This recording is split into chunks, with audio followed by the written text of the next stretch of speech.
the Trump administration has finalized a rule that will essentially make it harder for people to get food assistance. This is a rule that was proposed back in February. It has now been finalized. It substantially restricts the ability of states to request waivers of the strict federal rules that require people to work for a certain amount of time to be able to get their food assistance, or called SNAP benefits, food stamps, called food share here in the state of Wisconsin. What happens right now is states have to follow the very strict federal requirements of mandating work to get food assistance for certain populations, but states can ask for some flexibility if they sense that there's going to be areas of high unemployment or that work might be hard for some people to find. Right now, about 36 states take advantage of that flexibility. There are waivers available to waive portions of the strict federal rule to be a little bit more realistic for what the job market and the circumstances of your particular state looks like. This new final rule, as issued by the Trump administration, gets rid of a lot of that flexibility. So a lot of people are a little concerned, not just in the language of the rule, but that it's also more strict than what the proposed rule was back in February.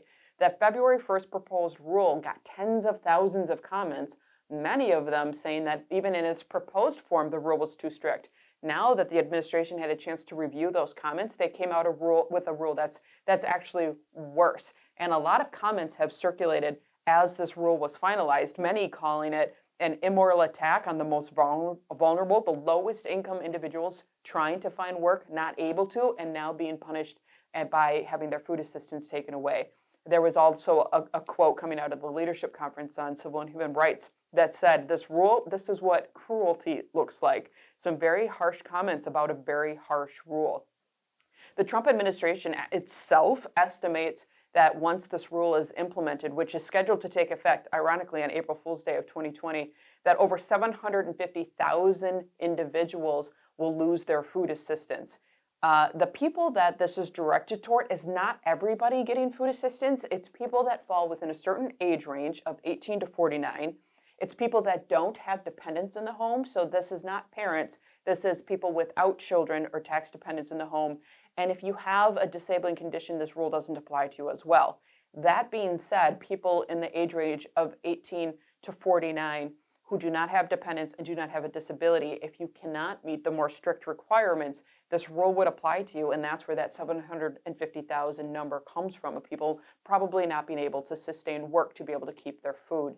Now, the average income of a food share or a food assistance recipient, if you were to average it out nationwide, we're looking at people that fall at about 18% of the federal poverty level. It's extremely low income. And because that's the average, you can imagine there are a number of people getting food assistance that have close to zero income. This is a lifeline for them, and that's what makes many people say this rule is particularly cruel. Now, the average monthly food benefit, if you were to ask, well, how much money actually comes into a person's house to be able to buy food, what does the food assistance actually look like? It averages out to about $165 per month. So again, a very low dollar amount for families that are in need of food.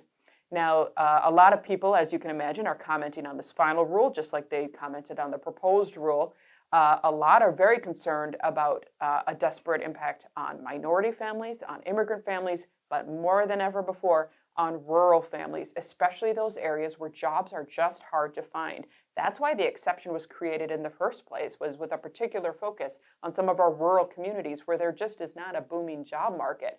Requiring somebody work in that environment has always been seen as a bit dubious. Now, like we said, this rule takes effect April 1st. You can read the final rule in the description that we have linked below.